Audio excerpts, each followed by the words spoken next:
Good evening, everyone. It's Monday, August 3rd, 2026, 8 p.m. Central Standard Time here in Champaign, Illinois. You're joining me for a little post-GenCon, sometimes they call these the haul videos, where you show the games you've brought back. A very modest collection from me. We're going to spend tonight talking a little bit about Gen Con in general, my experience this year, the games I brought back. Maybe we'll spend a little time opening these up, looking at them. If you're just interested in seeing what games caught my eye, here they are. You can click on the YouTube to get your next video. No need to stick around. But let's check in with the chat, see how everyone's doing. Maybe I'll move these all down so we can take a look at them one at a time. So I did a video before Gen Con talking about the games that caught my eye, and essentially I bought those games and very little else. There wasn't really that much else that I was interested in or that jumped out at me. As you know, I've sort of drifted away, a little bit away from board games, except for certain cooperative games and some party games that I like. But much more towards mystery games, and there aren't that many at Gen Con, and what there was, I already have and we've played. But there are a couple here that are of interest to me. So let's talk a little bit about Gen Con in general and my experience here. So you know, I've talked about it before, that I go with a core group. We've been going for the last 11 years. This is one of the t-shirts from a past year. We used to make a different t-shirt. I say we, but I mean Rebecca, one of the people I go with, tends to make a shirt every year. And we have our traditions. We go there on Wednesday. We leave on Sunday. So each day has a slightly different flavor. And we try to go to a couple of events that we inevitably dread and hate, but it's sort of the type 2 fun tradition to go to these events that aren't really enjoyable, like a puppet show or something.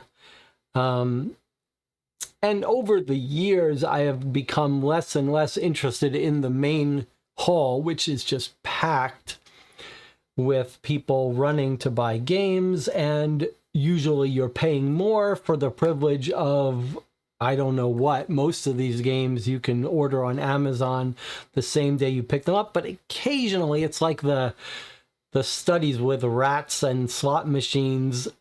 The fact that occasionally there's a game that you can get that won't be available for retail for 4 or 5 months is enough to get you to go through the gauntlet of that haul. So let's see, what can I show you here? So here is my group here, my group of the 4 of us. Michael, that's me, Jesse, Rebecca, and Chad. And so that's the group. And the other thing I did at Gen Con was run a couple of games of New York Noir, actually only one session, 2 groups, a registered group and another group that just found me on Board Game Geek. So here I am getting set up with not that much sleep. And here is the group that played. I won't say their names. They've agreed. They let me take the picture though. But a nice, fun group. They played the intro case. They actually did great. They solved it. They solved it completely, and it's fun. I'm not sure why I run these New York Noir groups. There's New York Noir there, the game that we've been working on, that I've been working on with help from the channel for the last 3 or 4 years. But I try to, at the local conventions and at Gen Con, have an official, at least one session each year that I run. Keeps me in the practice of explaining the game, and I get to listen to them play a case, see what works and what doesn't, what makes them laugh, whatever. This year, a couple of people stopped by. One group that had found it on the event schedule and were interested in playing it and sent me an email through Board Game Geek, said, can we come by and play? I had a spare copy, so they sat down and played for an hour or so while they had time. And then I had a couple more people just either stumble onto the table or stumble into many of my posts saying where I'll be, who came by and were very excited about having played through all the Sherlock Holmes Consulting Detectives and were thrilled to discover the game. So that's fun. And there's two things. We are going to get to the game that I brought home, but two things. In addition to just putting the game out there, and I like just sitting with the game, mostly in silence, but occasionally someone comes by to talk to. But from my standpoint, sort of, it's all worth it if one author, one person who wants to write stories and write cases stumbles on this game and gets inspired to write cases for it, then it's all worthwhile. I just need to find one author every couple years who writes a couple cases. That's a special experience. As happy as everyone seemed to be with New York Noir, none of the people who played or came up to me have stopped by Board Game Geek, posted and said, hey, I found the game, I'm really interested. So you've got to, the enthusiasm at a convention doesn't carry over necessarily to after. It's like Cinderella after the ball. Those things get forgotten. Okay, but still, I had fun doing it. Let's check in with the chat. Let me see if there's anything else to talk about before we get going. When I put the thumbnail for this video up, you know that in the YouTube world, there's a whole thing about thumbnails, like the quality of the thumbnail is what gets most of the people to view the video. And so I feel like, there are people who do, what is it? It's clickbaiting, when they make the thumbnail or the title being like they have the face and they're like, oh my God, what happened?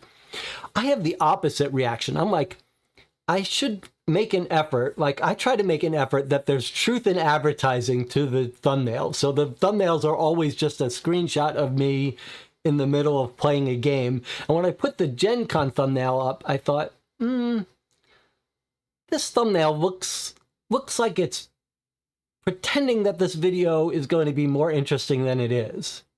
Like, the title is the wording, the text on the title is a nice blue gradient, and I thought, do I need to make this thumbnail look worse?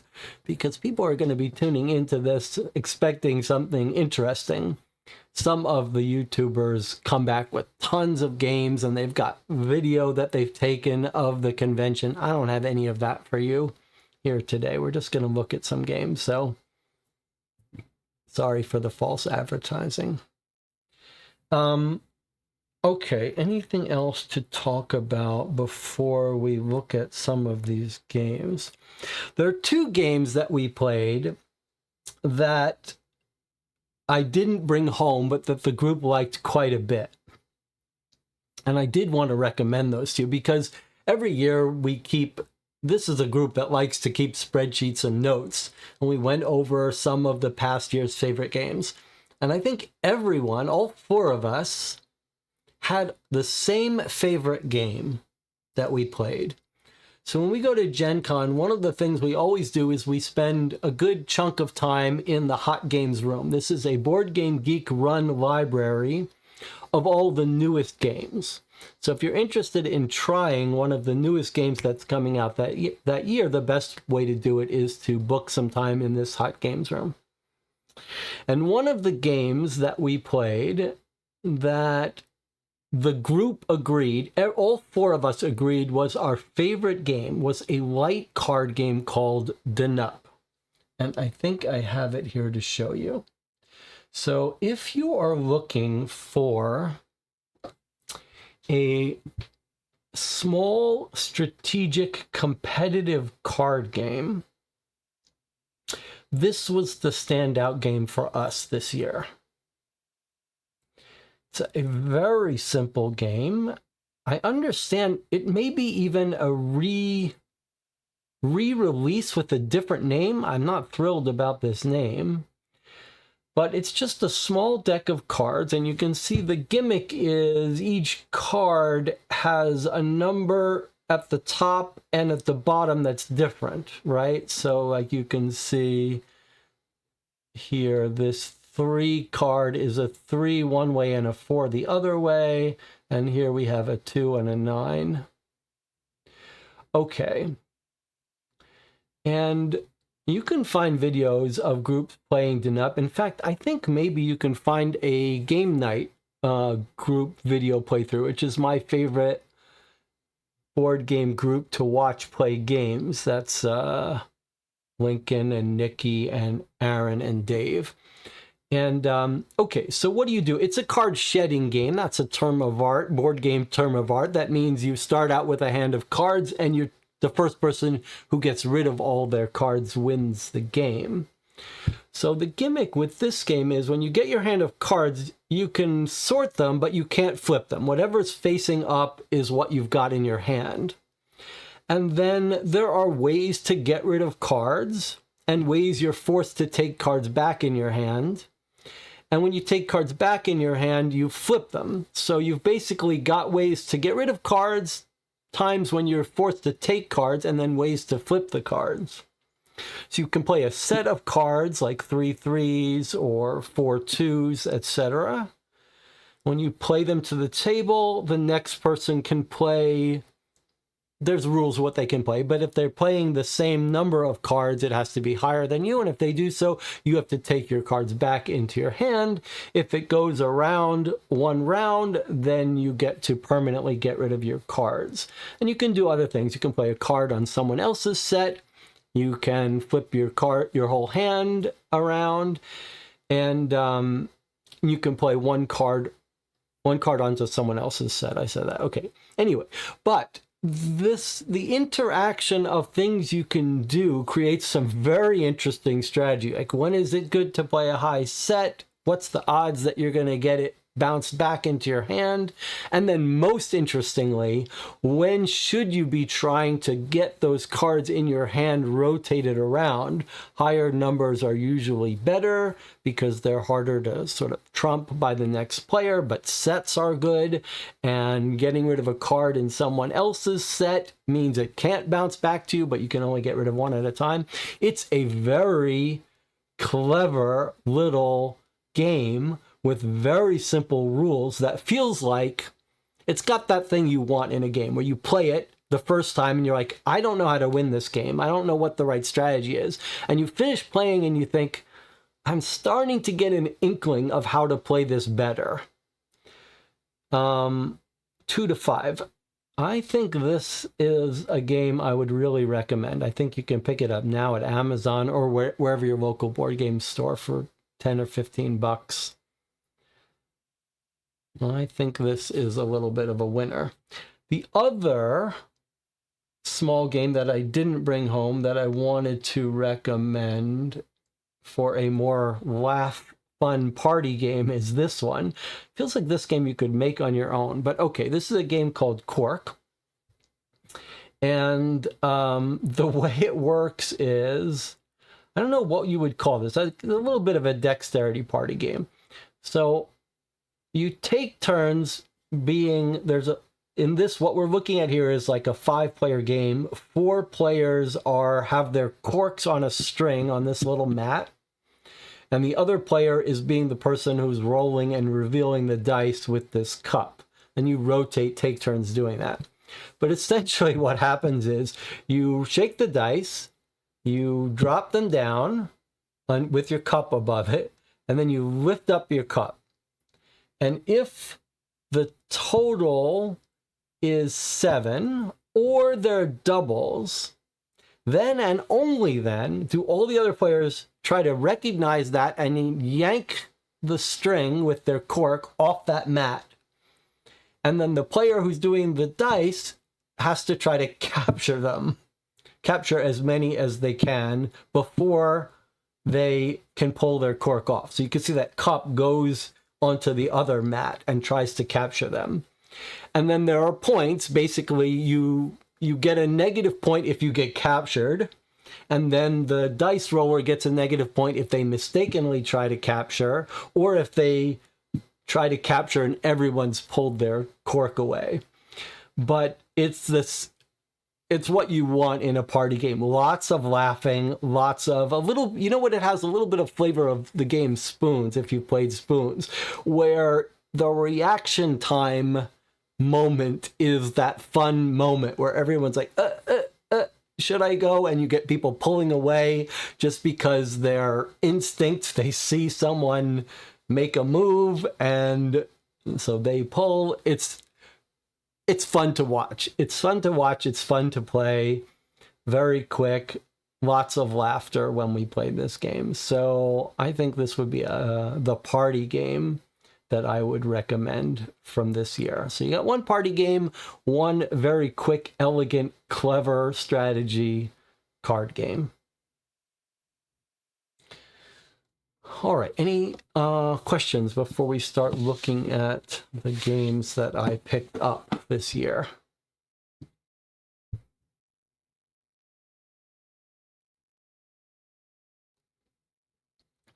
Did anyone else go to Gen Con? I know that Ryan, who I don't see in the chat today, one of the viewers who lives pretty close to me, did go to Gen Con. We met up, we hung out a little bit. He did a demo of his game, Groundbound. I should say not a single person at Gen Con came up to me and said, I watch your channel. Totally anonymous at Gen Con.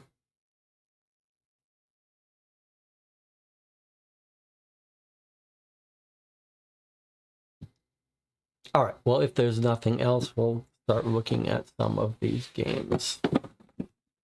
So let's start with another party game that I thought I was going to love. It's Jinxo here. This is one of these games. There's a whole family of party games that are about trying to get on the same wavelength as other players. This one here, Jinxo, won the Spiel des Jahres, which is a important yearly annual board game award, and frequently whatever game wins sells millions of copies. And so this is yet another game where you're asking a question, everyone writes down the answer, and you're trying to get on the same wavelength as other players. There's a whole bunch of these games, Blank Slate, Green Team Wins. They all have a slightly different little hook, slightly different little way that the points work or that the stuff works. And Jinxo has, I guess, two little hooks, you would say. So you get a question, the whole group gets a question. Why am I blank? And then everyone, you've got this grid of 9 spaces. So for every question, you actually fill in 3 answers. So you do, for every round, for every game you play, I guess round, you do 3 questions. Each question, you fill in 3 versions of the answer. So this same person has written, each person has one of these cards, these white erase cards. Each person says, why am I always sleepy? Why am I here? Why am I like this? You can choose what grid, what cell to write it in. So after 3 questions, everyone's total grid is filled out. And then you take turns going around and saying, did anyone else write always sleepy anywhere? And what you want is ideally to match with one person. So if you match with no one, you get 0 points. And if you match with more than one person, you get 1 point. And if you match with exactly one person, you get a bonus. I think it's a bonus extra 2 points. That's what these little stars are when you match with one person. Now, that's something I love because I've talked about this before. One of the things that's so enjoyable about the party games where you're trying to get on the same wavelength is the kind of icebreaker connection you can feel with someone you don't even know. Like, you get in a large group. There are people that like being in large groups and meeting new people in unstructured ways. I do not. So I like having structure. And these games create these moments where you're like, we just made a connection. Like, I don't even know you, but we've got this connection that feels significant. And this one particularly leans on that because the best thing that can happen is when you match up with just one person. So it's a very fun little special moment between the two of you, and it changes every round. So I love that idea. The other little hook that this game has is you can see that this column has a 1, this column has a 2, this column has a 3. This row has a 1, 2, and 3, I think, or 1, 2, 3, doesn't matter. So there's a little bit of strategy because if you match, if at least one other person matched what you wrote in a row, you would get the row bonus, and in the column, you would get the column bonus. So you can see there's a little bit of strategy. If you really thought that other people were going to say, why am I here? You would try to put this maybe in a column that you want to put the more likely things in the higher value bonus columns or rows. Now, I thought that was going to lead to a lot of interesting strategy.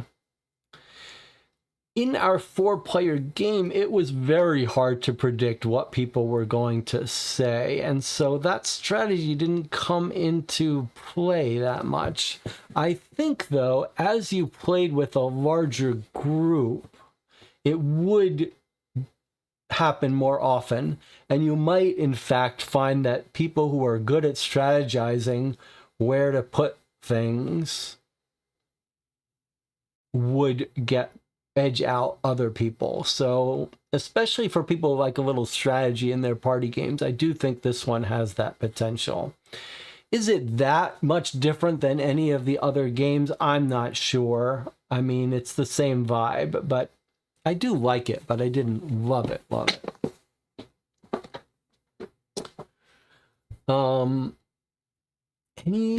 You guys should feel free to talk amongst yourselves, ask questions, anything. Let's see.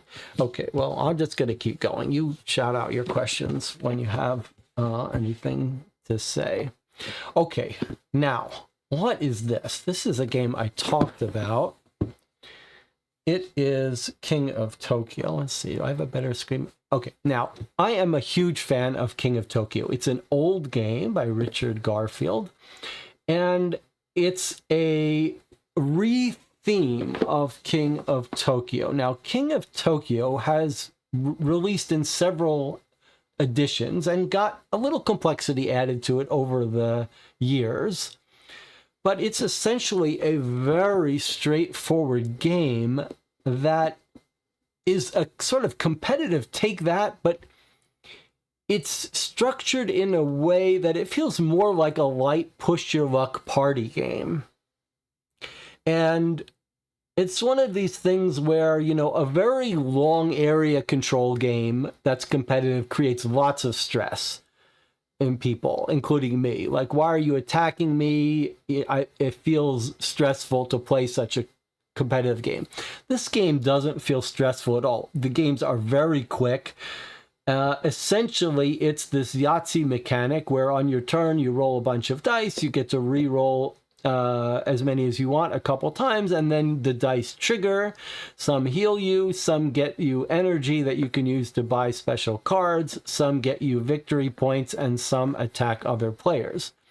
But one of the reasons why this competitive attacking game doesn't feel stressful is you don't choose who to attack. Basically, there's 2 positions in the game, an extra one if you're playing 5 or more players, I think.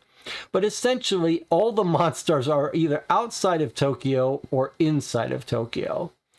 And when there's no one in Tokyo, you have to go in. And when you go in, you start to accumulate victory points faster than everyone else, but you can't heal. And whenever you go, if you're in Tokyo and you attack everyone outside of Tokyo. And if you're outside of Tokyo and you roll an attack, you attack everyone inside of Tokyo. So you don't really have a choice of who you attack, and what you get is what you get. And it tends to be a very quick game. And a little bit of a push your luck. You're like, should I stay in here a little bit longer because I'm accumulating these victory points, but I can't heal up, and if I get bad luck, I'm gonna die. And you can choose when to leave. It's very quick. It's very fun. It's sort of fun to push your luck. And then there are these cards that can give you special abilities. You can buy them. And I think that was always part of the base game. And they've made a couple of tweaks to the system, a couple of extra tokens for rolling extra dice. Now there are these little events that can come up. And then there's this evolution thing. And my memory is the original King of Tokyo all the monsters were exactly the same. Then they released a version where the monsters were slightly different. And then they've migrated to this system where now each monster is exactly the same, except you can optionally play with these evolution cards, and each monster then has its own different asymmetric deck of evolution abilities. So you choose to play with this, the monsters start to feel different. I don't think this adds that much over the regular King of Tokyo, but the real thing that's appealing to me for such a beautiful game is, for such a good, clean, elegant game, is the retheming of the art in this game. Because it's really got this sort of retro, low contrast colors. For this stuff, I'm not someone who cares that much about art, but it's just, they're beautiful. I love the art style, and then the actual cards with all the things you can buy are quite beautiful, and they've got lots of Japanese text on them. It really feels like quite a special edition of this great little game.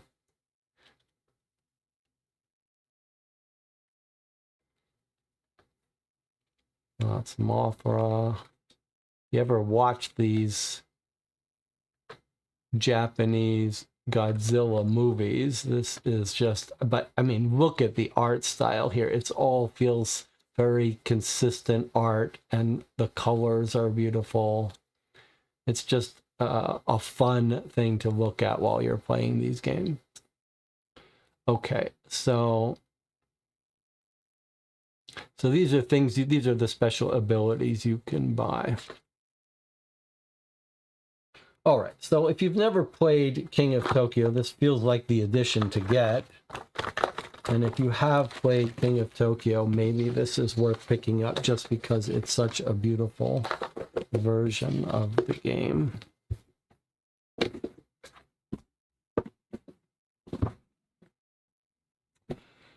Were there a lot of people who attended? Yeah, GenCon is huge. It's like 70,000 people. It's packed. It's uncomfortably crowded.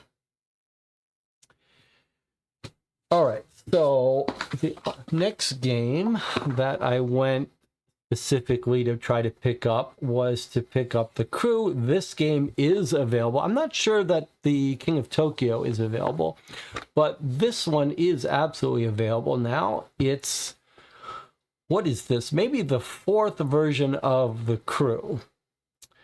There was an original Crew, there's an underwater one, there's a family one, and this looks like perhaps the more elaborate one they've put out. The Crew is a cooperative trick-taking game. There have now since been quite a few cooperative trick-taking games. The Two Towers is another one, which I think is very well done. But one of the highlights of The Crew, here you can say 3 to 5 players. There is an asterisk. I hope that asterisk is saying there's a 2-player variant. Yes, okay. So a 2-player variant isn't quite as good, but it's still good. So one of the highlights of The Crew is it also falls into this family of games, a lot of cooperative games are starting to do this, where there's a sort of campaign of slight variations. So if you're like me, that very much appeals to me, because I'm like, yes, I want to play through the campaign. I want to play the 20 games that are each one slightly different, and then I'm done with it. And one of the best games, in fact, at doing that is behind me here. Bomb Busters, which I cannot recommend more highly. That's a game with like 60 different scenarios. But you can see what they've done here. The original The Crew had just a little folded pamphlet with the different scenarios. And here we've got an actual wire-bound set of scenarios that it wants you to walk through. Why are there so many of these different pages? Huh. Oh no. So you would go through these different scenarios, which change the rules as you play. But that's a much more elaborate. The original The Crew just had basically like a one paragraph rule for each different scenario. This one feels much more involved. I don't know if that's good or bad. Certainly this is not the family weight version. And then at GenCon you can get some of these mini expansions, which are normally, I don't think they're worth much. Okay, so in all of the games, there's a set of cards that get divided up, and then you have to, depending on the mission, you have to figure out what goals each player has to achieve. Let's just take a look at this for a second and see if we can make some sense out of that logbook. That's the task cards, communication, various other tokens. 25 stages. Play in given order. The stages are in the logbook. General rule about trick taking, you have to follow suit. Unless you get told that your goal is to win certain tricks, then you shouldn't care, but you have to pay attention to the goals. In each round, each crew member plays one card in turn. This is just trick taking. Rules about communication. Normally you can't talk, but you've got some special rules that allow you to communicate some information. No communication is allowed until after task distribution, always before a trick, never during the trick. I'm more interested in how the logbook works on this and the stages. So let's take a look at this. Each stage consists of several rounds. A round is a sequence of the following steps. Read the special rule for the current stage. Discard tasks. Deal out the cards.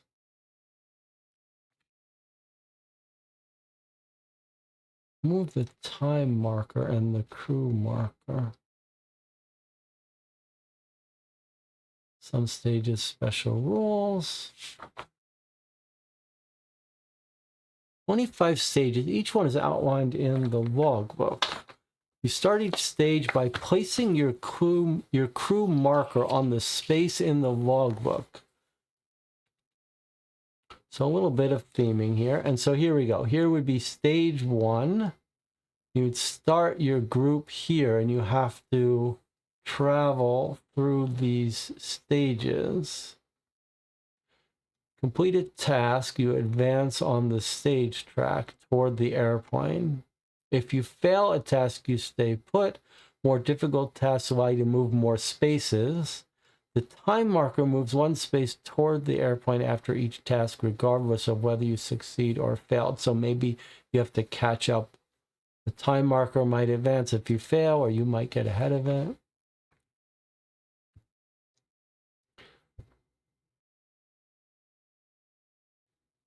Shuffle the task, steal the playing cards, and play with the helicopter card. After you played all the tricks, check whether the task was completed. If you fail, you can, of course, stop. If you haven't reached the airplane after a round, play another round.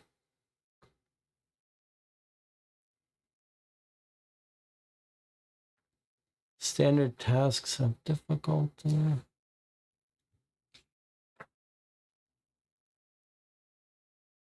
Remember, moves forward 1 space for every time your crew successfully completes a special task.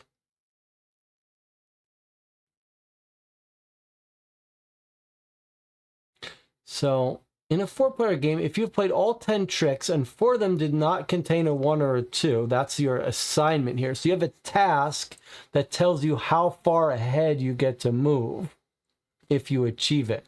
So it looks like maybe there is some strategic decision about what goal we can try to achieve given the hands we get. This is actually a very clever idea that you see in these cooperative trick-taking games that harkens back a little bit to Bridge. Bridge is an interesting trick-taking game where the key decision is, after the cards get distributed, you're trying to figure out, what do we think we can achieve with this random distribution of cards? How many tricks can we win? And so one of the key cool choices in these games is, before you start playing, figuring out what can you achieve, who should take what goal because their hand is best suited for it, and you can't really explicitly say. So green, they can communicate by saying what tasks they think they can take on. All right, I like that. That seems like an improvement on the original. Now let's see if they've changed anything about the 2-player game. If you're not satisfied with the difficulty level of the top task, you can discard it.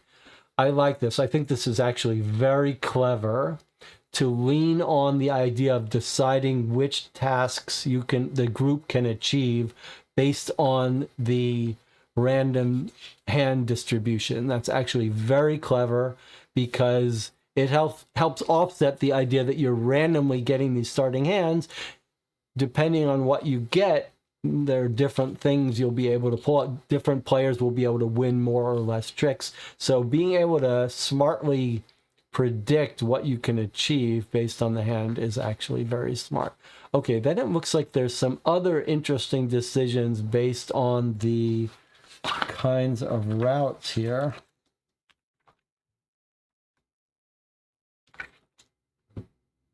So what is it saying here? A journey can be delayed. You must stop your crew marker at the space before the disruption. So like if you're here, you don't want to pick a task that would move you 3 spaces because you got to stop. So you should try to plan out your tasks so you go for one that doesn't make you get delayed. I like it. Okay, then there's special stages in the logbook that have to be played slightly differently. Okay, let's look if there's anything different about 2 players. So 2 Towers uses this whole pyramid system. I'm trying to remember if the original crew had a pyramid or just a hand of cards. It looks like I wouldn't have minded if they had a little sidebar saying here's changes with the original crew, but let's see here. I don't remember enough about the crew 2-player special rules, but essentially there's a hand. I think this is what the original looked like. You had a hand of cards. You basically have a dummy player that the captain of the team takes their turn. And some of the cards you can see, and then some of the cards only get revealed as you make progress. You don't have perfect information about this dummy hand. Whoever among you draws the 4 is the leader. The other person controls the ghost. It's not ideal, but no one has yet figured out how to make a 2-player cooperative trick-taking game that doesn't use a dummy hand that I know of. If you know, let me know. All right, and then special rules that clearly are elaborated. Variant, a harder 2-player game. So I know one of the complaints with 2-player game version of Crew is it was too easy. So here's a way to get it harder. I think that's welcome. And then here's a way to keep track of your games. And more on the instructions. Okay, looks like a more elaborate version of the Crew, substantially more elaborate. Not just new missions, but some real changes. I'm very curious to give this a try. I did write a tabletop simulator mod for the original crew. If you use Tabletop Simulator, which is a game on Steam, an engine for playing board games, you might want to check that out.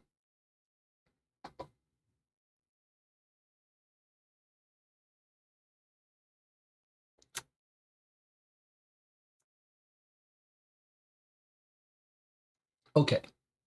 One of the other games that I was particularly interested in picking up was Codenames Critical Role Adventures. This very much has a similar vibe to this, in that we've got a cooperative game that saw some incremental releases of new versions that tweaked the rules a little bit. And then this one looks like a big substantial step forward in complexity and new ideas. And that's what we're looking at here. Codenames is one of the best team and cooperative games I think there are, especially if you like word games. I mean, Codenames is really rightfully holds a very special place. It's one of the group favorite games that I've played, and an amazing experience with a very clever hook. The original Codenames played in teams, then Codenames Pictures, which instead of words, you use pictures, but same basic rules. And then Codenames spun off with a bunch of games, with a bunch of versions that were just thematic, right? There's a Harry Potter Codenames and a Codenames Marvel or whatever, just meaningless changes. And there was a one substantial change, Codenames Duet, which you can find a play on paper version that I wrote on the Codenames Duet Board Game Geek website. And actually that is my favorite, a 2-player only, purely cooperative version of Codenames, and my play on paper version is the version I like best. You could play it while you're traveling, sitting side by side on an airplane or a train, or even play it over the internet on phone. But what we have here is a Critical Role is I guess a YouTube channel where they play Dungeons and Dragons. I have no interest in that whatsoever, but make no mistake, this is a very elaborate extension of the Codenames system.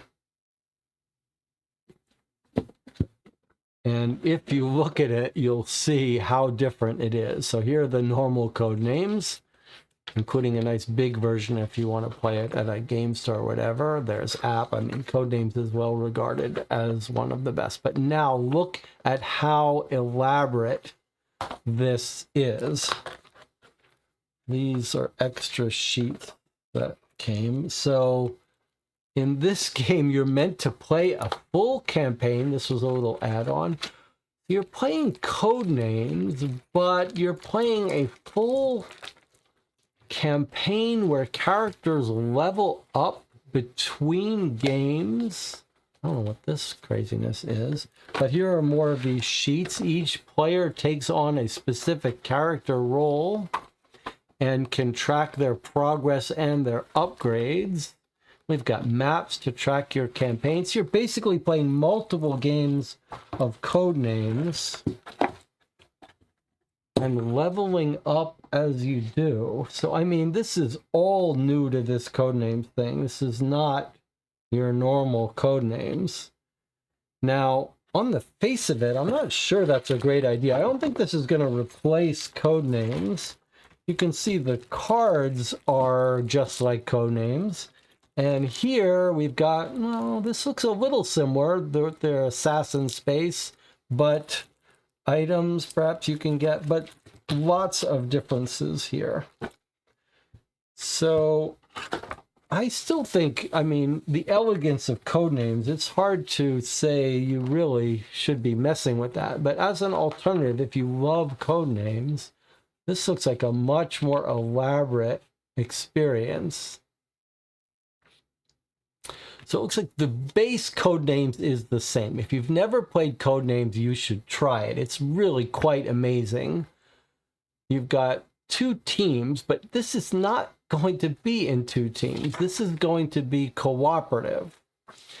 But essentially, you've got a whole bunch of words on the table, and the best thing, someone sees what they're trying to get the players to guess, and sees one word that if the players guess that, then it's all over. They lose the game. So essentially what you're trying to do is come up with a word, a clue word that ties together multiple cards. That's how you do well in Codenames.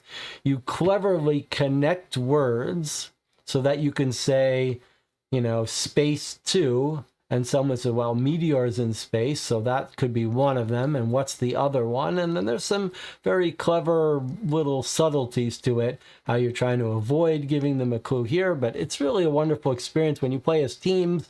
The people are discussing, they're like, did they mean this? Did they mean this? So the core is Codenames here, but in this case, it's cooperative. One person is the GM, so one person is running, being the person giving clues, and everyone else is working as a cooperative, as members of a party to solve it. But you can see there's some, you've got missions, you've got things you want to tell them to do, and some bonuses you get if they get certain things. They've got a certain amount of time. So it's a little bit of a hybrid with Codenames Duet, but with multiple players and lots of intermediate rewards. So you can see the gold or blue is what you want to try to direct them to. Gold or blue are correct things you're trying to give them the clues to. Gray, burgundy, or black is an incorrect guess. If they get black, you immediately lose the mission. That's your assassin. And then the gray and red don't end the game, but they cause some wounds or damage. So taking the basic idea of Codenames and just making it a little more elaborate. Between missions, you can get items, experience, unlocking abilities. There was another game that tried to do this, that tried to take the basic idea of Codenames and make it like a Dungeons and Dragons campaign. Does anyone remember what the name of that game was? It didn't go over all that well. It was something like, was it Trap Words? I think it was Trap Words.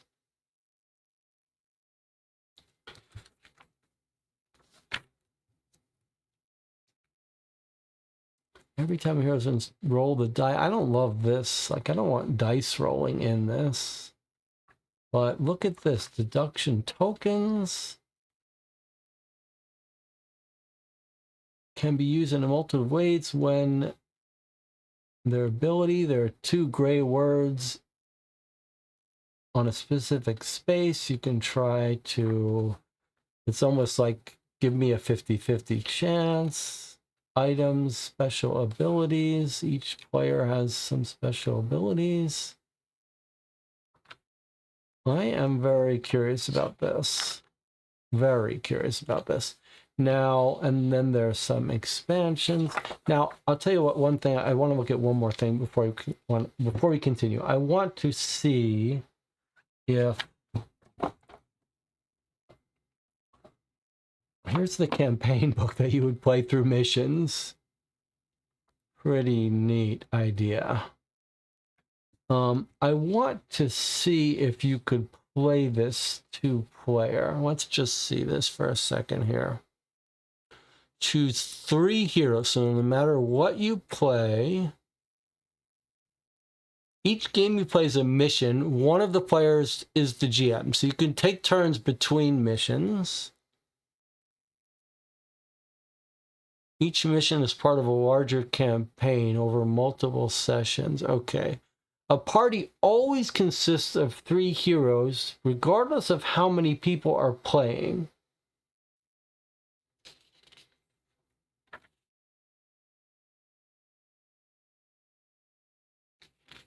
So you're always taking 3 heroes. I don't love that. And what is the player count? I don't love that part.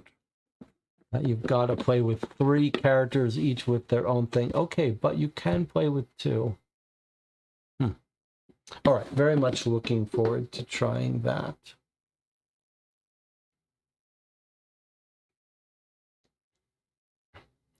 All right, let's cut now to my 3rd most desired game, and this is the one that was at the very, very top of my list.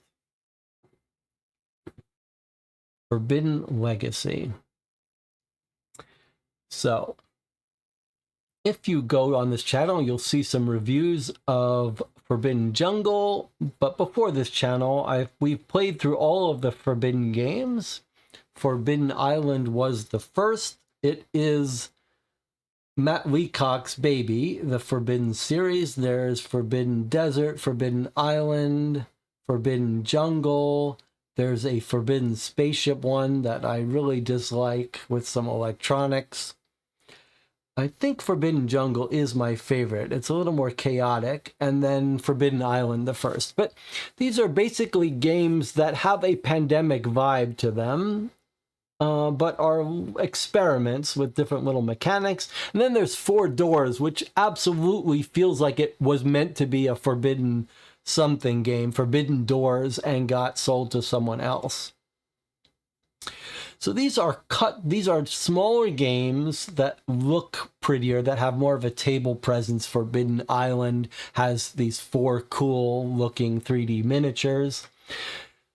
And they're very well suited for sort of, at least Forbidden Island is the game that I would recommend to families with small children. A great way to introduce you to a pandemic-like system. It's fun. It's not nearly as deep and satisfying for me as Pandemic, but it does capture some of the vibes. It's a great little present to get for someone. So that's Matt Leacock's series. Now, Rob Daviau is the designer who is sort of most associated with legacy games. He was the person behind Risk Legacy, which I believe is considered the first legacy game. But Matt Leacock and Rob Daviau have gotten together now on a bunch of projects, a bunch of legacy games. And the 2 of them were responsible for the Pandemic Legacy series, which remains my favorite board game experience of all time. So you can see why this one has so much appeal to me, because I would kill for more Pandemic Legacy games, and this one is going to be in that wheelhouse, although probably a smaller, not as deep game. But boy, even if it's half as deep as Pandemic Legacy, I'm in. And I do love the cooperative legacy games. So 7 games. You can see a smaller experience. Your decisions carry over. I mean, that's a legacy game. Hidden panels, mystery boxes. So all of these things are locked up. You don't get to see them. You don't know how the story is going to develop. You don't know what you're going to modify. Maybe you tear up cards, whatever. 2 to 4 players, 30 to 60 minutes per game. 7 replayable games, though. So maybe you don't tear things up.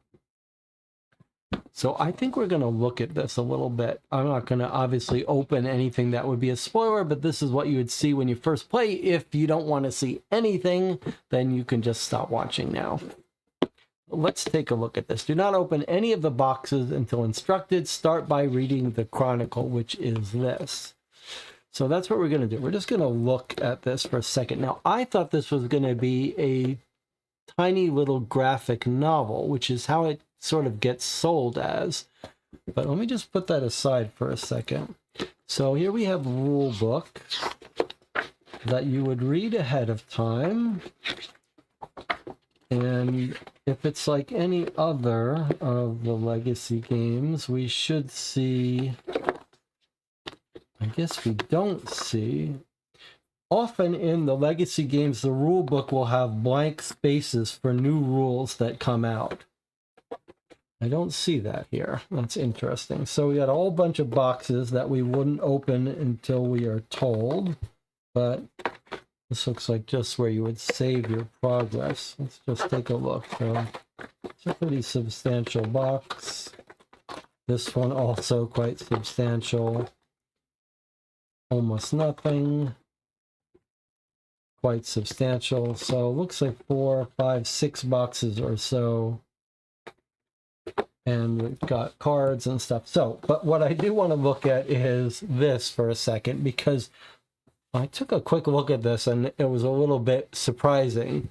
So if you look at it, it's not a graphic novel in the traditional sense of having lots of just pages to read.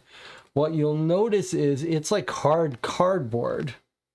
And the first page looks like a graphic novel, but I can see as I go on that these are scored cards that are going to come out in episode 1. And if we just look, it's all full of punch outs. Like it's extra cards and rules and tokens and stuff that you would, it's almost like these are punch boards. They're very thick cardboard. So that is actually great news, because I thought it was just going to be a gimmick of a graphic novel, just a story that was going to be a throwaway graphic novel story, but it's actually very little graphic novel story and much more new items and rules and components. So that is very exciting. Now, this is a game that Greg and I will surely play together. And I've pitched to Greg the idea that we film the whole thing from start to finish. But I don't know if that's going to work for Greg, because Greg is not quite as happy to, doesn't quite enjoy, what's the right word? Recording the playthroughs takes a little something out of him, whereas I'm happy to have the camera just running all the time. So I've pitched the idea that we record from start to finish, from opening the box and discovering it, and then every game through the campaign. Certainly we will review it when we're finished, but I think it might be fun to record every session of it with our impressions as we play. That's not something we've quite done. We do often do a first impressions of the campaign games, but we'll see how much of Forbidden Legacy gets filmed. You will certainly see here a first impressions and a final review of Forbidden Legacy, probably sooner than anything else, because I think we'll probably want to jump into that right away. How much was it? I don't remember.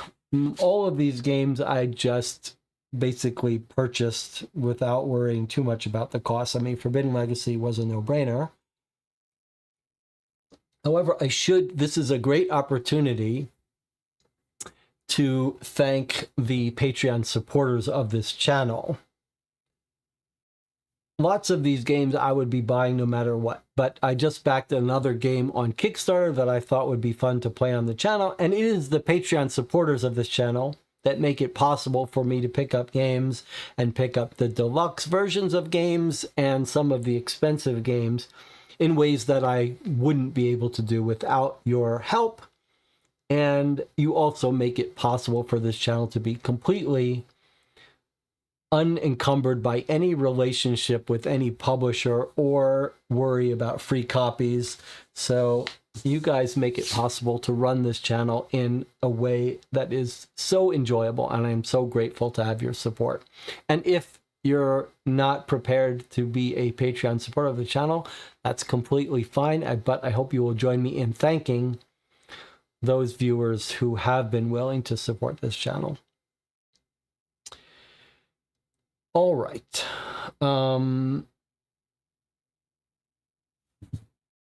Here's our next game we're going to look at, the Glasgow Train Robbery.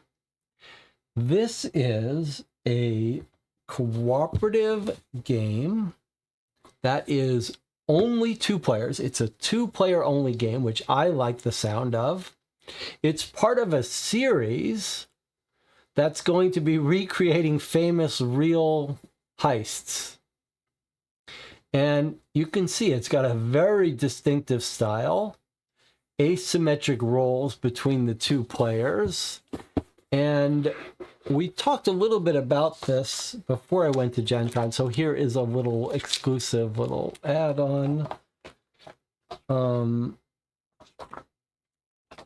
Rulebook and modules for different tools that you can use that work different ways. So one of the most, I mean, I like the style of this. Obviously, the art style is got a very specific vibe to it. But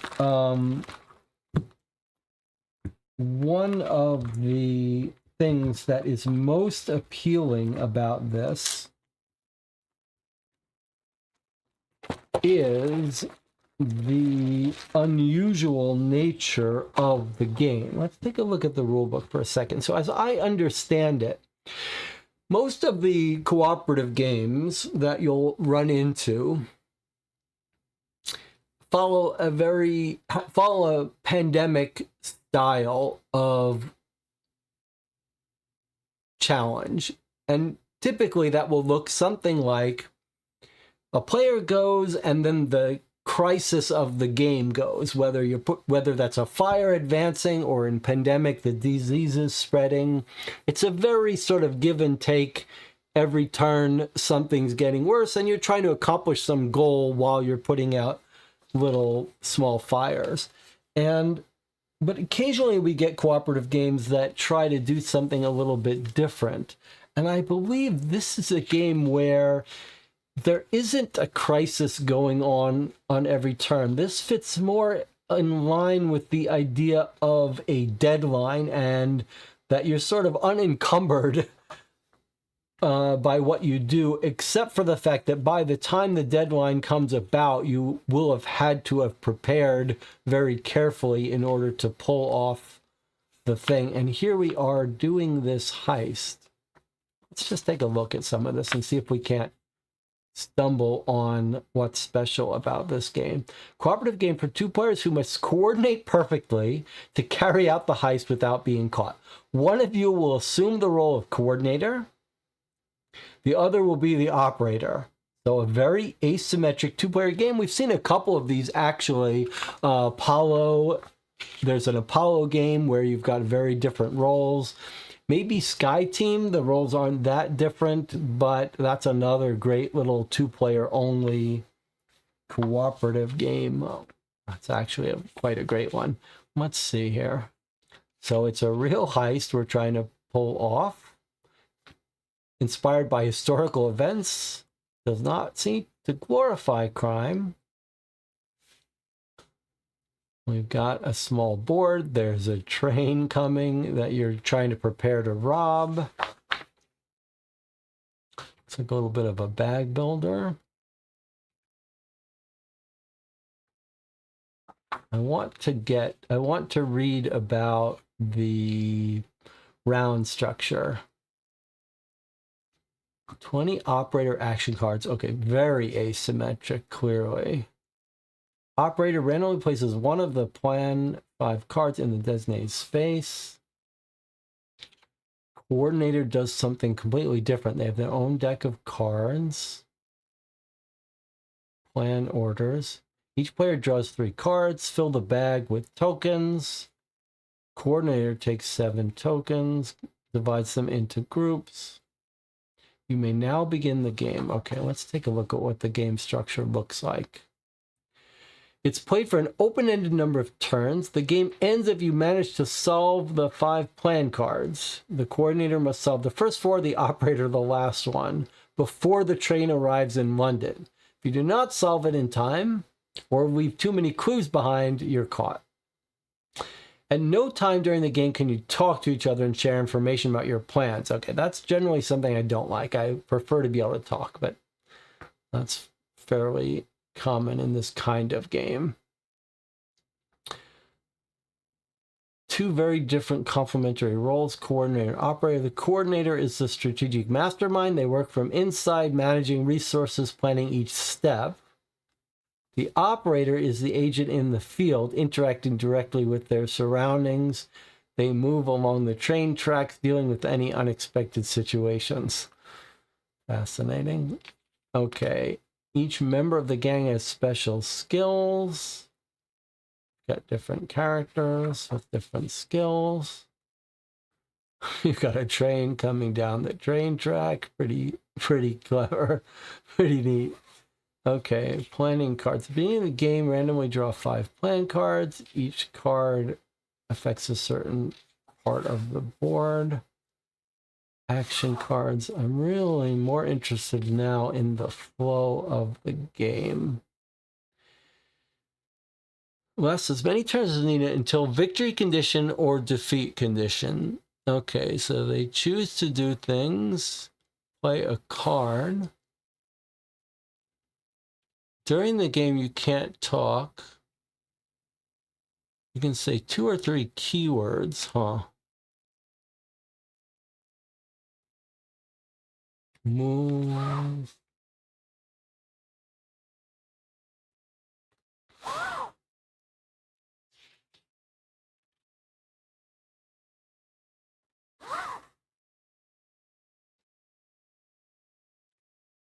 Playing a card to resolve an event. Plan cards. First 4 plans can only be resolved by the coordinator. Rest, draw cards. Thieves pass the time by playing Monopoly. That's weird. It's a very weird thing.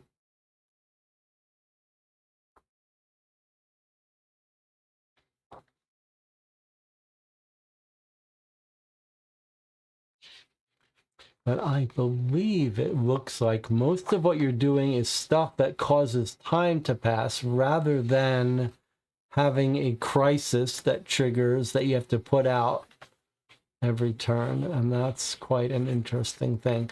So I guess it's really, there is a whole genre of these cooperative games that are like that are all time-based. Train moves 3 spaces, so the train is your clock ticking by. Okay, very interesting looking game. Not scenario based though, so just a cooperative game you could play multiple times.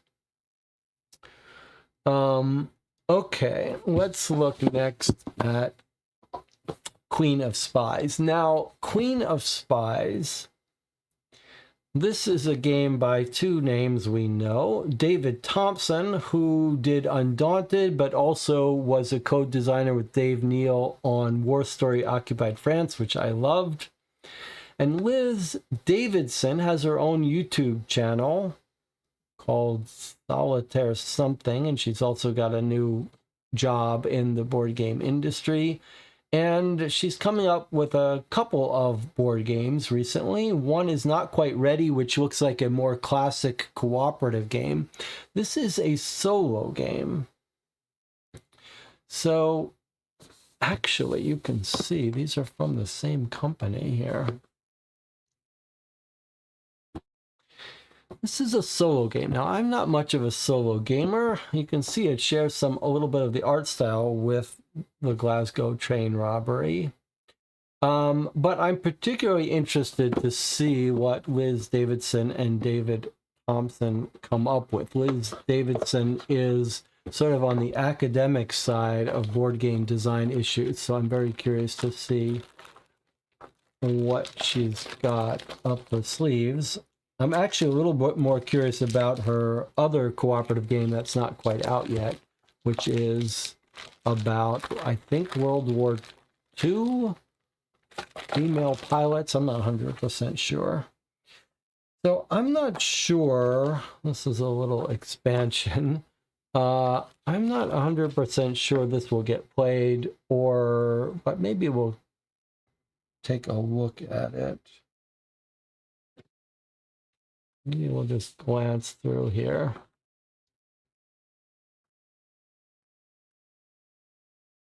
So you're doing spycraft work, trying to achieve missions.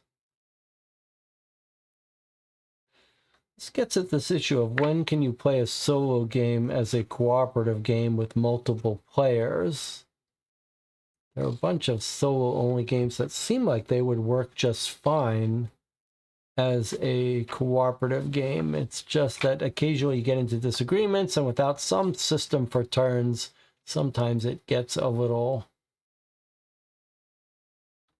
combative. But this seems like a game that would be well suited for cooperative play, just because it seems like you could talk through stuff quite easily. So maybe we'll give this a try on the channel. Night Witches, that's what it's called, Night Witches. Yeah, it's female pilots. I'm thinking World War II, but I'm not 100% sure. Actually, let me not get up this one. Let's take a look at this one while we're talking about David Thompson, who's a prolific game designer, but also someone who clearly loves to collaborate with other designers. Here is another collaboration with David Thompson and someone else I don't know, Trevor Benjamin. This game, Moitura, was actually found by Ryan, who's in the channel. It's got a very cool look. It looks like a little bit of a area control game, and a variety of one of these games where on any given game you have random opponents, random NPCs that are doing stuff. So the variety of the game is served by the different random set you draw out.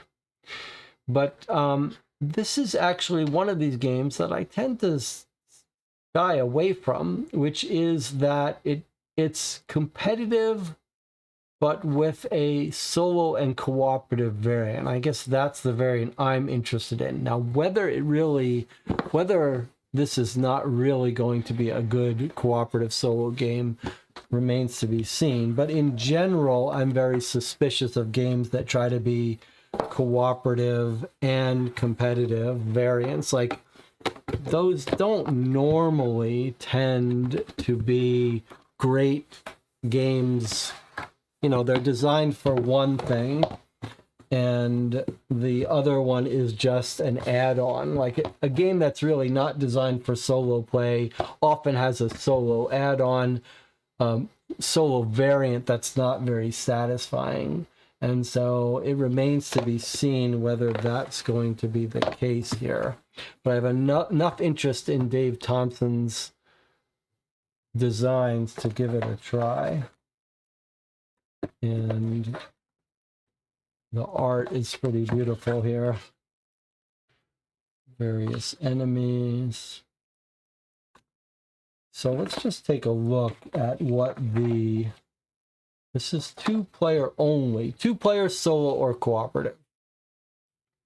Let's just take a look at the rules and what the solo cooperative variant looks like. So 4 deities. And I do have the deluxe tokens for this. Whether that was worth buying or not, I don't know. So I suppose one of the reasons this looks like, one of the reasons why I have a little bit of hope that this would make a good cooperative solo game is that it seems like it's not like it's meant to be a pure head-to-head game, and where making an AI automata of the other player is not going to be satisfying. It feels to me, my impression is that on this game, much of what's happening is there's already a built-in system for the non-player characters to be doing their thing. And that when you play competitively, you're both just seeing who can do better in this environment. So it sort of naturally maps to a two-player game, to a cooperative solo game. So the players and enemies score for control. So maybe another way to say it is, it looks like an area control game where a key part of it is that there is an automata running, trying to control areas. So it's already built in to work as a kind of solo game.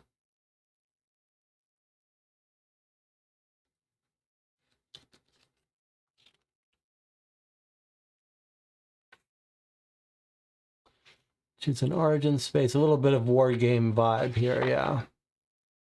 Resolve conflicts, area control, war game. So enemy turn. When it's the enemy's turn, you start to move these clans and they are going to be competing for control as well.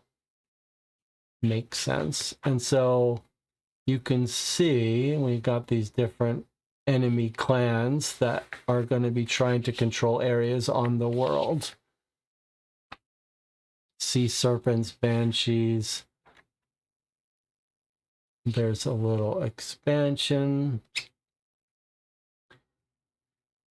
And a new deity. Okay, so you can see that the game really is built in from its core, having these non-player characters trying to take over. So here you can, instead of a big convoluted automata, basically when you play solo, you control the white and black. You control two factions, and you're still trying to beat the enemies, which are already running as an automata. While my tour is intended to be a competitive experience for two players, few easy tweaks, it also makes for a great solo or cooperative. Okay, so if you were playing cooperatively, you just let the enemies do their thing, and it gets 2 points if it has majority, if there's a tie. Now, any faction, player, or enemy can earn these bonus points.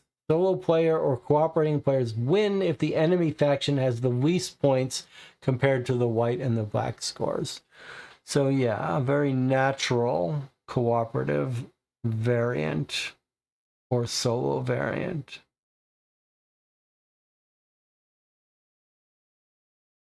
So you're basically playing the same exact game with the same exact rules. It's just rather than comparing the two players' scores against each other, you're comparing the scores of the players versus the enemies. I think that makes a lot of sense, and it does bode well for it being an enjoyable cooperative solo experience.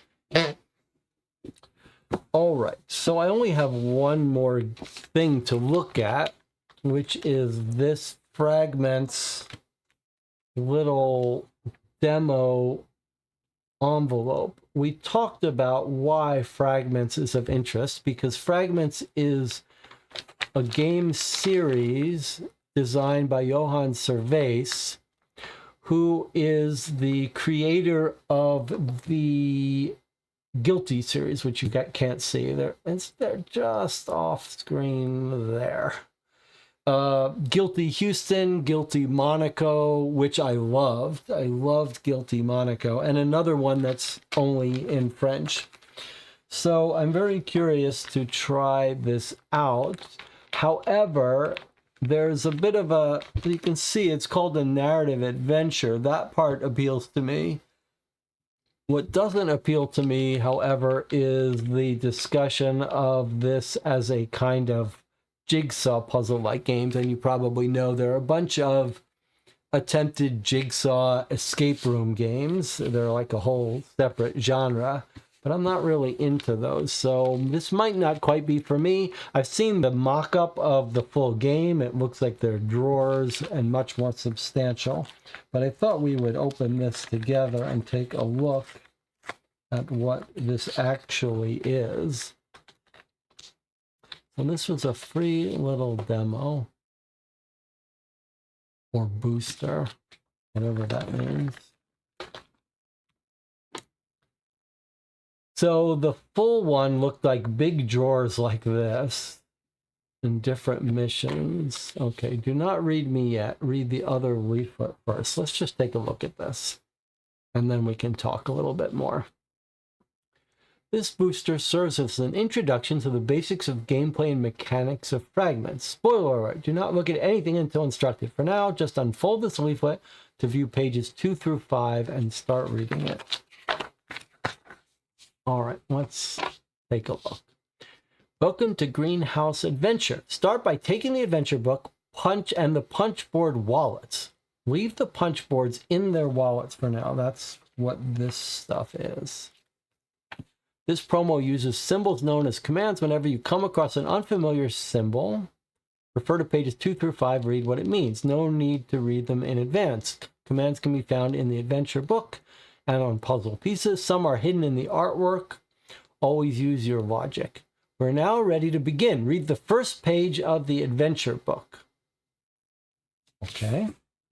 Do not read me. Read the other leaflet yet. Well, we haven't read all of the other leaflet, but it told me to read the first page of the adventure book. There's that little robot creature. Swip! Where are you hiding now? That must be the name of the robot. You imagine Kimmy walking to and fro, sighing as she goes, but you don't move, stuck between a broken rake and a box of springs. Is that us? Are we Swip? I'm tidied. Oh, I didn't read the rest of it. When the storeroom door eventually swings wide open, your optics avoid her gaze. We're the robot. I'm tidied, you squeak. Not hiding. Don't make that face. It's only for a few days. A few days is rather vague. I have a very important mission for you, confides Kimmy, crouching down to your level. You'll be taking care of the great greenhouse while I'm away. Great, but I'm not programmed for that. Don't worry. I'll leave you the manual. All you need to know is in there. Take this. Any symbol seem unfamiliar? Read the meaning. Okay, so it says take that. So it looks like it's telling us we get to take this. And surely we're meant to punch this out. So we've gotten a little jigsaw thing. Stop reading here. Okay, so let's go back to this now. Take out the punch board with the matching symbol. Detach the puzzle piece, taking care not to flip it over. Did I flip it over? No, I didn't. I took it from this side. Okay. Don't flip it over. Lay it on the table and set aside the empty punch board, which is this. Okay, fine.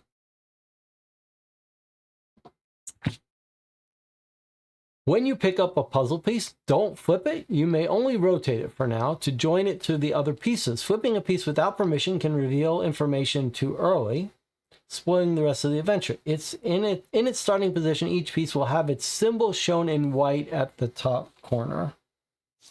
Okay, I see. That's this right there. Now, read about the new commands that appear on the puzzle piece you just got. For example, the first piece shows commands that look like rewind and a lightning rune of some sort. And now we can read about this. The lightning rune. The lightning means you must apply this symbol immediately. Conversely, any commands with no lightning may be applied now, later, or never as you see fit. This means read the page with the matching symbol in the adventure book. The symbol also appears under the title of the page you're supposed to read, so you can check if you're in the right place. Blue symbols always refer to the adventure book. Okay, so basically it says immediately read this page in the adventure book. And if we look at the adventure book, we can see it's tabbed per page. So I assume that means we're supposed to read this page here. You sink your grippers into the soil. It's dry, cracked, and thirsty. You don't know how to do much yet, but watering, that's easy enough. The goal is to water these planters. Okay, so there's the planters, and that's what we're told to read immediately. All right, what else do we have? Here are some more symbols, but we don't have these symbols. We have the rewind symbol.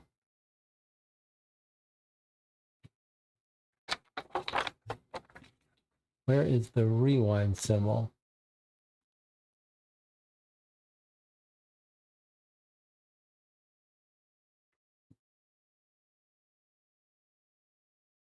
First piece shows these commands. Oh, it's this. So it sounds like we're allowed to take this symbol. Let's just look at these for a minute. Flip this piece. Temporary connections on its own.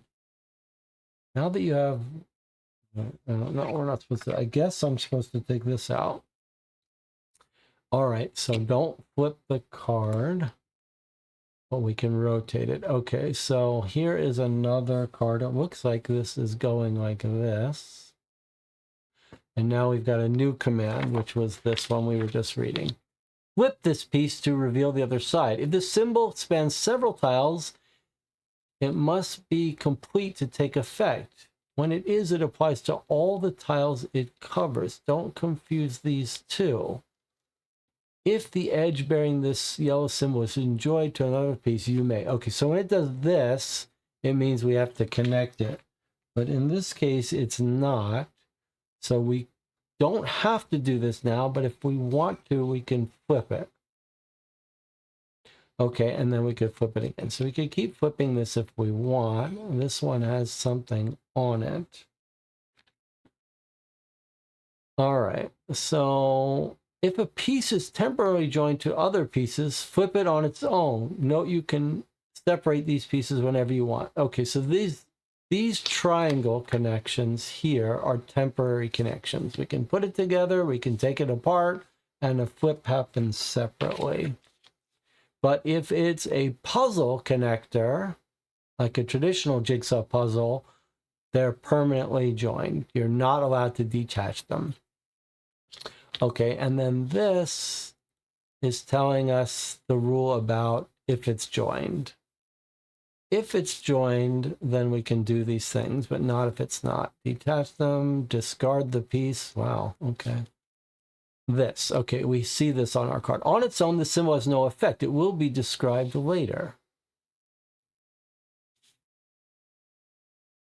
And that's all we have here. So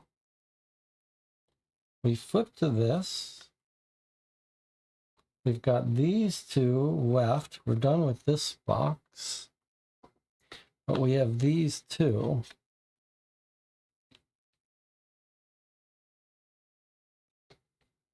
And we read the adventure book that told us we're supposed to water the planters. So what are we missing? We decided to flip this. Is water. Is it that we're supposed to...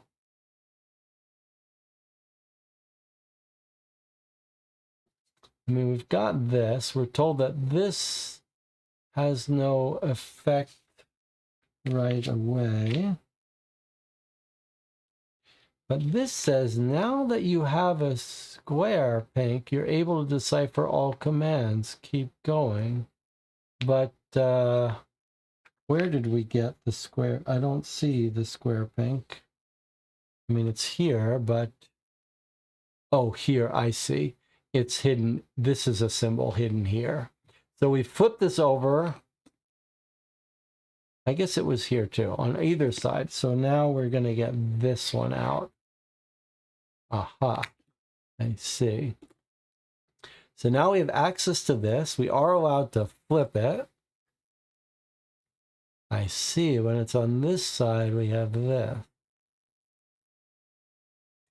So on this side, all right, let's make sure we understand this rule. So this means you may flip the piece with this symbol. if the edge bearing this symbol is joined. Okay, so I guess the idea is I can't just flip this card. It has to be temporarily connected to something else. So we want to fill this up with water. So we temporarily, does that fit in there? Kind of looks like it does, but it's a little, it doesn't actually fit well in here. I don't know if you can see that there are some gaps here. But I don't know.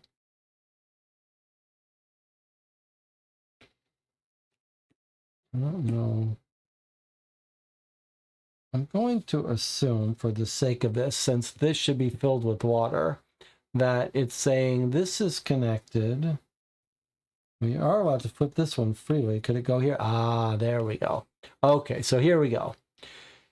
It doesn't quite fit in here, and that's on by design. So this is by itself. So we're allowed to flip this one. So we flip this one to turn on the water. And then this connects perfectly here. This lets us activate this to flip this one.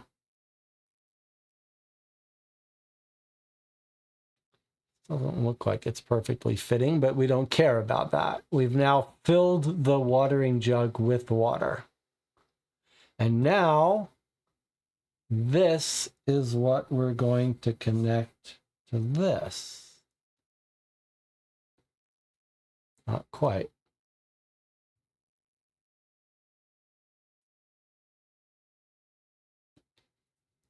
Okay, so we've connected these two. That's a correct connection, I feel. And now the rule says, if the edge bearing this yellow symbol is joined to another piece, you may, oh, here we are. You may flip them together as one, detach them, and discard the piece with this command. So flip them, detach them, discard this piece. So now this card is letting us flip this one. This one otherwise wouldn't be able to flip. So we flip these two like this. And then we discard this one and we have this one. That is what enabled us to flip this. And this says immediately right now, if this piece is in a group of exactly two pieces, you must. No, it's not in a group of two pieces.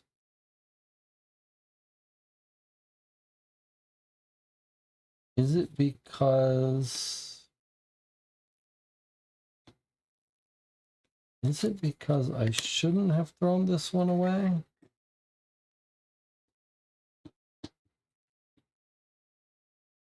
Or is it because this should be connected in some way?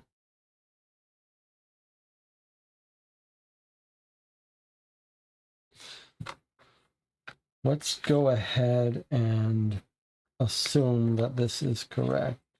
So now we would read this.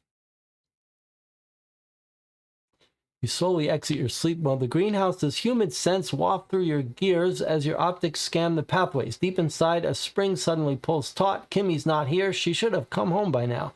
Your anxiety shifts to something tangible. The faucet. Did you remember to turn it off? So immediately, if the icon is visible, so read this page. Okay, so I guess it's saying to me that I forgot to turn the water off because it's visible. And then immediately, if it's not visible, get the square. So I think this is a branching thing here. So it's telling me to do this. Disaster. Whoops. Everything is overflowing. Garden tools are bobbing around in the flooded greenhouse. Note to self, I can't simply execute tasks like a mindless automaton. I must also anticipate their consequences. This should have been stated in the manual. Without wasting another second, you turn off the faucet and start mopping. So the goal is to turn off the faucet. So we're allowed to flip this, so I just flip it and turn it off. Okay, fine. Now, so if it's not visible, we get the square. Okay, so if we had gotten that, if we'd already turned it off, we just would have been told to get the square pink. And because we didn't, we had to fix this. So now we take our last piece, which is here, which has two little mini pieces. Oh, but I see they're two halves of a thing. Okay, let's just punch these out. So now we have access to these. So this is saying if 4 pieces build this, then we can flip this. This one is, look, there's us repairing plants. This one doesn't seem to have anything on it by itself. So it seems like we're just on this. Huh.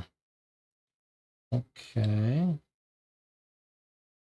So it seems like we're meant to put these pieces together, but is that how they go?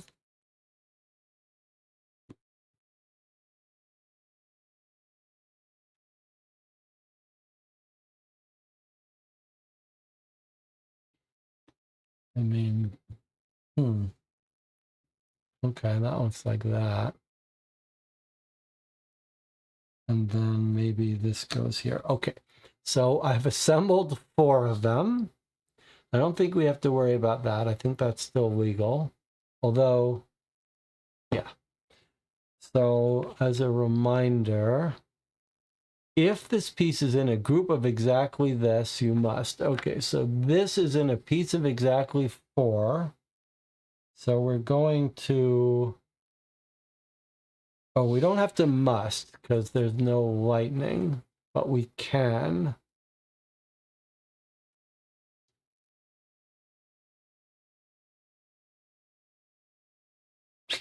What does this say? Here, look closely. A symbol is hidden on the watering can. Oh, that was just a reminder. So it looks like probably this just turns. That makes a lot of sense. Okay, Kimmy has come home. And then this is letting us flip both of these. Yes. We're letting us flip, yes, both of these. But maybe move where they are. So this let me flip it. And then this says if it's part of a 4, but it looks like this probably goes here and this goes here. I see. So we got to rearrange it. So Kimmy has come home. She's given us a big hug. We can now flip these 2, or lightning, we must immediately go and read the heart. And this is going to be the end of our little adventure. Kimmy, at last, where were you? You complain when I... Oh, she says, you complain when I leave. You complain when I come home. I missed you too, Swip. Kimmy sets you down on the ground and lingers by a planter. She strokes a silvari leaf, sniffs a sprig of samphire, and picks a phosphine mushroom. Then, taking a serious tone, she resumes. Thanks for taking care of the plants. You still have some things to learn, but I have more important tasks for you. To be continued. Flip the leaflet to learn more about the fragments range. Okay, and that is telling us that here is the fragments range. Let's see. So we've got a box called Solara, and then this is the main box where you can see there are drawers here. 4-chapter campaign, 7 hours long in total, and this one is a standalone 90-minute campaign. Okay, so we've played this little rock. So there you have it, and I can see that Johann Servais was right when he said it's really not a jigsaw puzzle escape room like I'm used to. Those games tend to be the games that I don't like, the jigsaw escape room games that I am not a fan of, but I can see why many people would be, are games where there's like a 200-piece jigsaw puzzle, and you're basically putting together the puzzle, and then you can see clues. You can see this is really not that kind of thing here.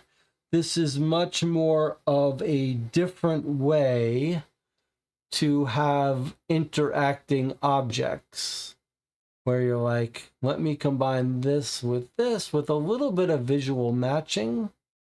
This was pretty clever, but much more of a point-and-click adventure vibe with some visual search and a pretty neat little story,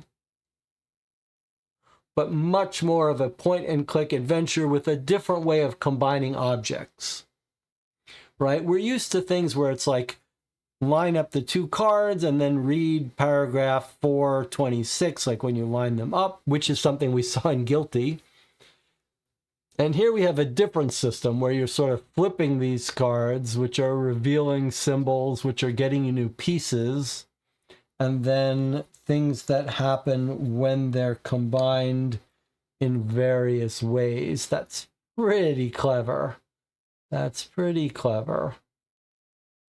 All right, I would be inclined to play these. I suspect we will be playing these, and I can see how they would appeal to a younger audience as well, but I think maybe there's enough here for us to try. We will definitely be trying a couple of these. Point-and-click adventure style, I would say. Okay. That's all the games I came home with from Gen Con. We even got to play one together. Anything else you want to talk about? Any questions about Gen Con? Anyone interested in going to Gen Con? Anyone in the channel that was at Gen Con that got different games? Any hot takes from the hot games room? I would say, I do like that you can put this back together. I do not play as many games as I used to. And this year in particular, we spent a little bit less time at the hot games room than we normally do. There was one game, I don't even know if it was, I think it was playable, that looked very impressive. It was a re-theming of a Star Wars Queen's Gambit game to Lord of the Rings. It had a very impressive looking setup where you had battle on 3 different little 3D platforms. If you like Lord of the Rings, that seems like that might be the way to go. That might be a game you want to look out for. We played another game called Bullseye, which is another cooperative word guessing game where the gimmick is you're trying to guess, one person's trying to guess a word, and everyone else is writing out clues one letter at a time, and as you write a letter, you rotate the clues, and so the faster the person can guess it with the smallest letters visible in each clue, the more the score. But sometimes you get a clue that's half written by one of your teammates, and you have no idea what they're going for. Clever, but not quite S-tier cooperative word game for me.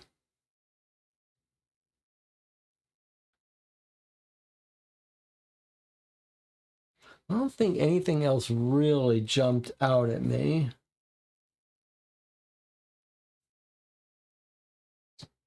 In general, I think I am very close to skipping the exhibition hall. It really is kind of a shame because it's so much of a rush to get on lines to buy these games, and I really wish they could separate the a hall where you could go. I remember in our first years at Gen Con, it was much more possible to talk to the designers about their games.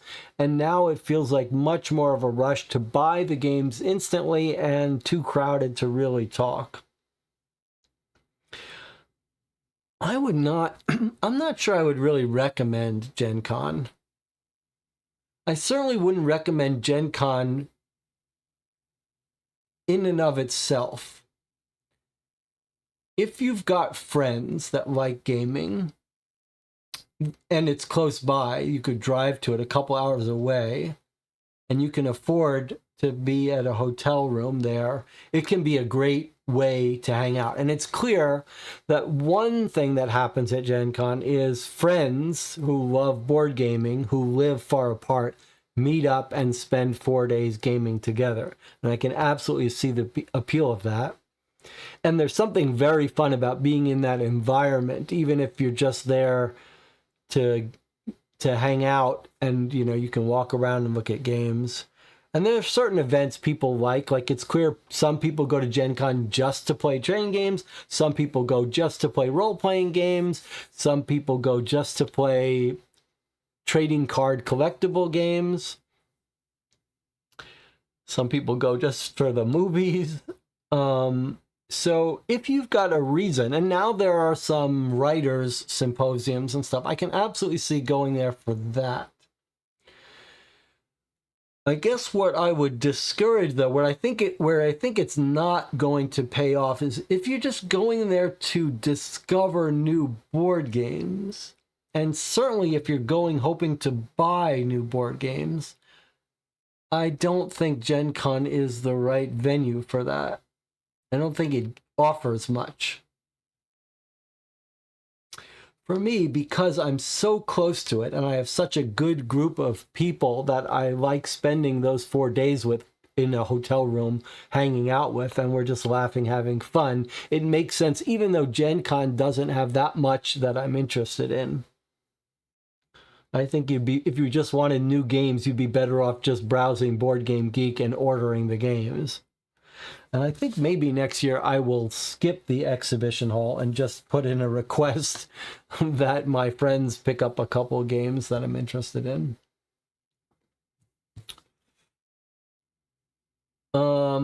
Have you heard of the game The Sheep? It's one of those co-op crisis games, waves of demonic sheep attacking caravans trying to cross a map. I have never heard of that, not even close. Sherm Ryan says, I know the graphic designer of The Sheep. Huh. Well, we'll have to keep our eyes open for that one then. I've never heard of it. Maybe Ryan can fill us in on the Discord. All right, I guess we're going to wrap this up here. So you can expect some reviews of some of these. Surely I can see right away that Forbidden Legacy and the Glasgow train robbery are going to get played by me and Greg very soon. But maybe you'll see full playthroughs of Forbidden Legacy. I'm not sure. And then Jonathan Warner and I are probably going to tonight play through our second and probably last game of the very weird Arcadia Tenebra here at 11 p.m. in about an hour. We played the first game of that last week. Not an entirely successful, recommendable game, but very weird. And we are committed to playing one more game of it. Then we'll have to pick the next big campaign game that we play. Having finished 90 hours of Etherfields, I'm ready to decide what to play. Maybe one of you has an idea or a suggestion. Reminder, there is a forum for this channel, the Board Game Geek forum for Co-op for Two. There's a link on this YouTube page. There's also a Discord that I spend most of my time hanging out and chatting in. If you're interested in New York Noir, there's a Board Game Geek page for that. Lots of improvements to the website. If you're interested in playing one of the cases, you can do all that for free. Maybe you're interested in writing a case. We'd love to have you. Anything else before we sign off here? Final words from anyone. If you're watching this after the fact, I'd love to hear, if you've been to Gen Con, what your favorite games were, your favorite things to do at Gen Con. Maybe you can let me know if any of these games are on your radar.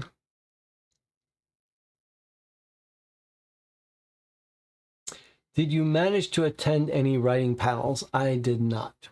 I'm sorry to say, but I think that's quite likely that one of these years I will just go to Gen Con and that's all I'll do.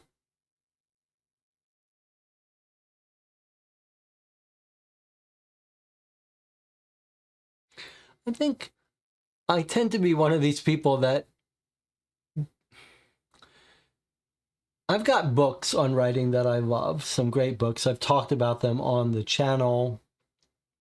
The William Storr book on the art of storytelling or the science of storytelling, and there's the other Brendan someone, How to Write a Damn Good Mystery, that I love. So I tend to think these seminars are not for me to be there for the actual content of the seminar, but sometimes just being in the room, hearing people talk, it's like working on your paper while you're at the coffee shop. There's something about the environment where something's going on that can inspire you. So I wouldn't mind just sitting in the background, listening and taking it in as a sort of background noise.